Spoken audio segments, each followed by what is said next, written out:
नमस्कार। King of share market में आपका हार्दिक स्वागत है। सबसे पहले अगर फर्स्ट टाइम चैनल पे विजिट किए हैं तो चैनल को सब्सक्राइब करके बेल को प्रेस करके ऑल ज़रूर सेलेक्ट कर देना ताकि लेटेस्ट वीडियो का नोटिफिकेशन आपको रेगुलर मिलता रहे और बेहतरीन मार्केट से एनालिसिस रिलेटेड सोनली फॉर इन्वेस्टमेंट रिलेटेड आपको सारी नॉलेज मिलती रहे। ध्यान रहे, किंग ऑफ शेयर मार्केट में कभी भी आपको इंट्राडे ऑप्शन ट्रेडिंग या तो स्विंग ट्रेडिंग के लिए कोई भी एडवाइस नहीं भी मिलती है। ओनली फॉर नॉलेज पर्पज से वीडियोस बनाए जाते हैं। और दूसरी चीज़, यहाँ पे आपको इन्वेस्टमेंट का सिस्टम भी सिखाया जाएगा बट आफ्टर 1-2 मंथ, 1-2 महीने का टाइम लगेगा, जहाँ पे आपको ये चीज़ें सिखाई जाएंगी कि किस तरीके से सिर्फ मंथली का 5% प्रॉफिट लेके टोटल रेवेन्यू आपका टोटल इन्वेस्टमेंट जितना रहेगा सिर्फ 5% का आपको रिटर्न चाहिए मंथली, जिससे आप ईयरली 100% रिटर्न बना पाएंगे। ज़्यादा लालच नहीं, सिर्फ मंथली 5%। राइट, ये हम बात इसलिए कर रहे हैं कि आज बहुत सारे इन्वेस्टर काफ़ी ज़्यादा शेयर मार्केट में लॉस खा रहे हैं और वो भी किस स्ट्रेटेजी से, लालच के चक्कर में। उनको ये नहीं पता रहता हमें कब स्टॉक्स में एंट्री लेना है, कब एग्जिट लेना है, कब स्टॉक्स में सीपीसीटी हाई होती है, कब स्टॉक्स में सीपीसीटी लो होती है और कब इन्वेस्टर स्टॉक से एग्जिट लेते हैं। इसकी सारी जानकारी कहाँ पे, वो स्टॉक का प्राइस और स्टॉक का मूवमेंट ही बता देता है। ये सारी चीज़ें हम आपको लगभग 1 से 2 महीने के बीच में बताना सिखाना चालू कर देंगे।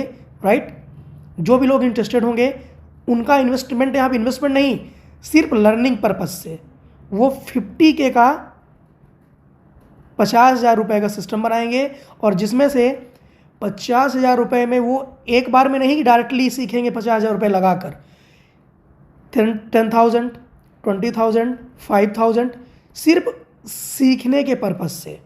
राइट, और इन्वेस्टमेंट ये नहीं कि इंट्राडे, लॉन्ग टर्म की इन्वेस्टमेंट 1 महीने के लिए 30 डेज से 60 डेज कि कैसे हम इन्वेस्टमेंट करके किसी भी स्टॉक से, कौन कौन से ऐसे स्टॉक्स होते हैं, कौन सी टाइमिंग होती है, क्योंकि सबसे बड़ी चीज़ होती है टाइमिंग। किसी भी स्टॉक को भागने से पहले पकड़ना, भागने के बाद तो आपको ऑलरेडी मार्केट में दिखेगा, क्योंकि किसी भी स्टॉक्स में गिरावट होती है तभी रिटेलर्स सेल करते हैं। ऊपर जाता है तो रिटेलर्स कभी सेल नहीं करते, ध्यान रखो। ऊपर जाते टाइम रिटेलर्स हमेशा बाई करता है, इसलिए लॉस में रहता है। और जब नीचे गिरता है तो उसको ये लगता है कि बहुत नीचे जाएगा, अभी बहुत नीचे जाएगा, और वो एक टाइम ऐसा नीचे आता है कि वहाँ से फिर स्टॉक बूम कर जाता है।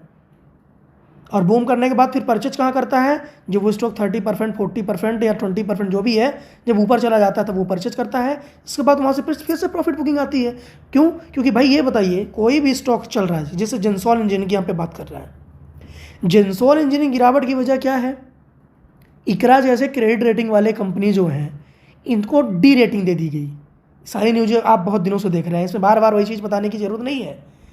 क्यों? क्योंकि ये इनका लोन जो था सही टाइम में ईएमआई वगैरह पे नहीं कर पा रहे थे, कर्ज बहुत ज़्यादा है कंपनी में, जितना कंपनी का रिजर्व नहीं उतना ज़्यादा कर्ज है, तो गिरावट तो आना डन है।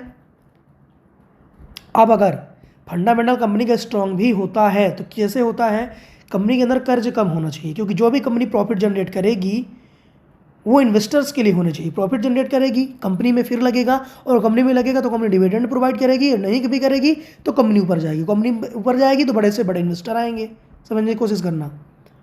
और अगर कंपनी के अंदर कर्ज है तो कंपनी अपना जो प्रॉफिट मार्जिन जनरेट करेगी पूरा का पूरा कर्ज में ही लगा देगी, कर्ज अपने डेप्ट को कम करने में ही लगा देगी, तो इंडस्ट्री कहाँ ऊपर जाएगी? फिर उनके कंपनी के इन्वेस्टर्स को कहाँ से फ़ायदा होगा? इन्वेस्टमेंट करने से फ़ायदा तब होता है जब इंडस्ट्री ऊपर जाती है, कंपनी ऊपर जाती है। राइट, अभी हमें जेंसॉल इंजीनियरिंग की सेम सिचुएशन चल रही है। लोगों का कितना ज़्यादा लॉस है, 1100-1200 रुपये का स्टॉक आज आपको 140 पे दिख रहा है। आने वाले टाइम में हो सकता है आपको ये 100 रुपीज़ से 70 रुपीज़ भी जाता हुआ दिखे, क्योंकि जब तक ये क्रेडिट रेटिंग में कोई सफाई नहीं आएगी, क्लियरिटी नहीं आएगी, या फिर कोई बड़ा फंड नहीं आएगा स्टॉक में, तब तक स्टॉक ऊपर नहीं जाएगा। और पहली चीज़, इनको डेप्ट को कम करना पड़ेगा, आपको 1-2 क्वार्टर्स में वेट करना पड़ेगा, क्योंकि नॉर्मल स्टॉक का ट्रेडिंग जब स्टार्ट होता है ना तब तो ये सारी चीज़ें नहीं देखी जाती, जब वो न्यूज़ बेस पे वायरल होता है तब जहाँ सारी चीज़ें देखी जाती हैं। ऐसा क्यों हुआ? क्योंकि इसका फंडामेंटल अगर अभी आप चेक करोगे ना तो आपको सब कुछ सही दिखेगा। स्टॉक का PE 6 देखो आप, बुक वैल्यू से भी नीचे ऊपर कंपनी, सॉरी डाउन प्राइस पे काम कर रही है, जबकि बुक वैल्यू से 10 गुना, 15 गुना, 20 गुना कंपनी को ट्रेड करना चाहिए।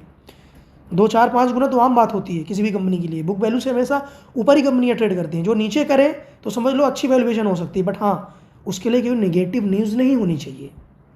कंपनी का वर्क क्लीन होना चाहिए, कंपनी का सिस्टम क्लीन होना चाहिए, राइट। ROC सब कुछ पॉजिटिव में दिख रहा है, फेस वैल्यू 10 रुपीज़ आपको दिख रही है, प्राइस देखिए कैसे गिरा है, बहुत भयंकर की तरीके से गिरा है, राइट। यहाँ पे इसके प्रॉन्स भी दे सकते हैं, गुड क्वार्टरली रिजल्ट फलाना वलाना, ये सारी चीज़ें काम में नहीं आती जब न्यूज़ आ जाता है। जब स्टॉक्स में डर फैल जाता है ना, कंपनी में किसी इन्वेस्टर्स के बीच में डर फैल जाता है, तो किसी प्रकार की न्यूज़ या किसी प्रकार का सिस्टम वहाँ पे वर्क नहीं करता, राइट। अब यहाँ पे सबसे बड़ी चीज़ हम आपको दिखा देते हैं, मेन गिरावट की वजह क्या है, कंपनी ने रेटिंग क्यों दिया और गिरावट क्यों हुई, ये सबसे बड़ा रीज़न होता है, समझना। नेट प्रॉफिट आपको काफ़ी ज़्यादा बेहतरीन दिख रहा है यहाँ पे, लेकिन ये नेट प्रॉफिट बताया गया है कंपनी के द्वारा क्या आरोप लगाए हैं कि कंपनी में ये नेट प्रॉफिट है, ये बनाई हुई चीज़ है।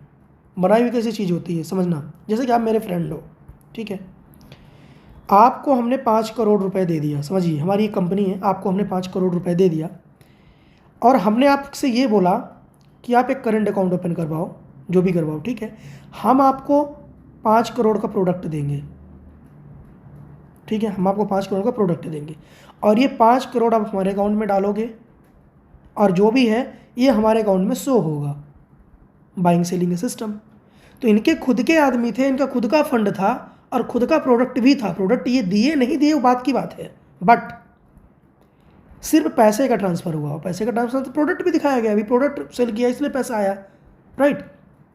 लेकिन ये खुद का कस्टमर है, खुद का कस्टमर समझ रहा है, या अपना खुद का भाई हो सकता है, खुद का फ्रेंड हो सकता है। तो ऐसी चीज़ें बहुत आई हैं रिसर्च में। और ये कैसे पता चला, ये ऐसे पता चला कि ए नाम का व्यक्ति जब बी नाम के अकाउंट में पैसा डाला है, ये दिखाया गया कि हमने बी से प्रोडक्ट लिया हुआ है। तो इसमें बाद में ये रिसर्च में आया, जब सारी चीज़ें सर्च की गई तो ये पता चला कि बी ने पहले से ही ए को फंड दे दिया था इस कैपिटल को इसके अकाउंट में डालने के लिए, राइट। समझना, इससे क्या जनरेट हुआ, रेवेन्यू। इससे क्या जनरेट हुआ, रेवेन्यू, राइट। रेवेन्यू जनरेट हुआ, सेल्स भी जनरेट हुआ, सेल्स के साथ प्रॉफिट भी जनरेट हुआ। भाई प्रॉफिट कैसे जनरेट हुआ, 5 करोड़ का प्रोडक्ट अगर लिया इन्होंने तो 5 करोड़ में इन्होंने 10% का प्रॉफिट भी जनरेट कर दिया, 50 लाख का। इतने कितने सारे कस्टमर में किए, कितने सारे अपने खुद के इन्वेस्टर्स में किए, क्यों किए, शेयर प्राइस को इंक्रीजमेंट करने के लिए। और शेयर प्राइस कैसे इंक्रीजमेंट हुआ, जब कंपनी रजिस्टर्ड IPO आई थी 2019 में, याद रखना, तो इसका टोटल मार्केट कैप लगभग 65 करोड़ के आसपास था।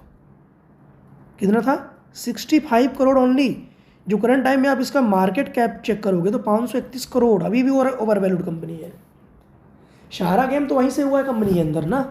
60 करोड़ की कंपनी आज कहाँ फंस गई, 9 गुना, अभी भी 9x पे चल रही है ना। जितने इन्वेस्टर स्टार्टिंग में मेन कंपनी के थे उनको अभी भी 9x का प्रॉफिट हो रहा है। क्यों ना सेल लगाए वो, क्योंकि ऑलरेडी इसका प्राइस तो 1100 पहुंच गया था ना, मार्केट कैप कितना पहुंच गया था, 4000 करोड़ के आसपास पहुंच गया था। कितना, 4000 करोड़ के आसपास या 3000 ऐसे कुछ। 65 करोड़ से कितने गुना कहलाता है, आप लगा लो, 40 गुना, 30 गुना, राइट। तो ये अब सबसे बड़ा सवाल है कि फिर भरोसा हम कहाँ से करें किसी भी कंपनी के ऊपर। भाई भरोसा भी हम कहाँ से करें, प्रमोटर होल्डिंग भी हमें शो हो रहा है, यहाँ पे आप देखोगे तो प्रमोटर होल्डिंग भी आपको शो हो रहा है, देखो कितना, 64%। जो माइनस भी हो 62% है, नथिंग है, कुछ नहीं, 2%। वो तो प्रॉफिट बुकिंग और बाइंग स्टार्ट रहती है कोई भी स्टॉक हो। बट FIIs की होल्डिंग बहुत ज़्यादा कम हुई है, जो 2% 3% की होल्डिंग थी वो घट के 0.63% गिरावट की मेन वजह ये भी है। और हाँ, एक चीज़ और आता है, अगर फंडामेंटल एनालिसिस करना आपसे आता है, फंडामेंटल में देखने के बाद ही पता चल जाता है कि यहाँ पे आखिर चल क्या रहा है। क्योंकि आप खुद देखोगे इतना बड़ा प्रॉफिट जो नेट कैश फ्लो कंपनी के अंदर कुछ नहीं हुआ करता था, नथिंग, वो नेट कैश फ्लो बढ़ गया 118 करोड़ कहाँ से हो गया, 93 करोड़। ये फंड कहाँ से आया। यहाँ पे अगर 1 करोड़ 5 करोड़ दिख रहा है, 10 करोड़ होता तो चलो ठीक है, एक बार कंसिडर कर सकते थे कि इंक्रीजमेंट हो रहा है स्लो मोशन में। पर डायरेक्ट आप खुद गेस करो, -1 करोड़ से 118 करोड़। अगर 10 करोड़ हो, 5 करोड़ हो, 20 करोड़ हो, सोचा भी जाए, बट 118 करोड़, 118 करोड़ मायने रखता है ना। तो ये भी एक नेगेटिव पॉइंट होता है ना। कोई उछाल इतनी भयंकर किसी कंपनी में कैसे आ सकती है भाई। अगर किसी कंपनी को एक्वायर भी किया गया तो एक्वायर इतना भयंकर थोड़ी नहीं किया जाता है कि नेट कैश फ्लो इंक्रीज हो जाता है। नेट कैश फ्लो इंक्रीज तभी होता है लगातार, रेगुलर तभी होगा इतना बड़ा अमाउंट के साथ नेट कैश फ्लो, कि जब कोई कंपनी 2 साल 4 साल लगातार काम करेगी।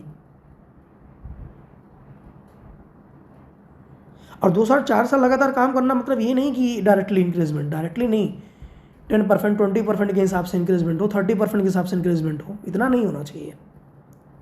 ये नेसेसरी है, फंडामेंटल रिसर्च करना इसीलिए बोल रहे हैं कि आना चाहिए, आना जरूरी है। टोटल एसेट्स की बात कर लो यहाँ पे, एसेट्स खुद देखो आप, जो 10 करोड़ का एसेट्स हुआ करता था वो बढ़ के 2500 करोड़। ये तो मुकेश, इस स्पीड से तो मुकेश अंबानी है, अंबानी फैमिली, टाटा जैसे कंपनीज को पीछे कर देंगे। इस स्पीड से तो ये कंपनी नहीं इंक्रीजमेंट कर रही है, राइट। ये चीज़ को समझना जरूरी है।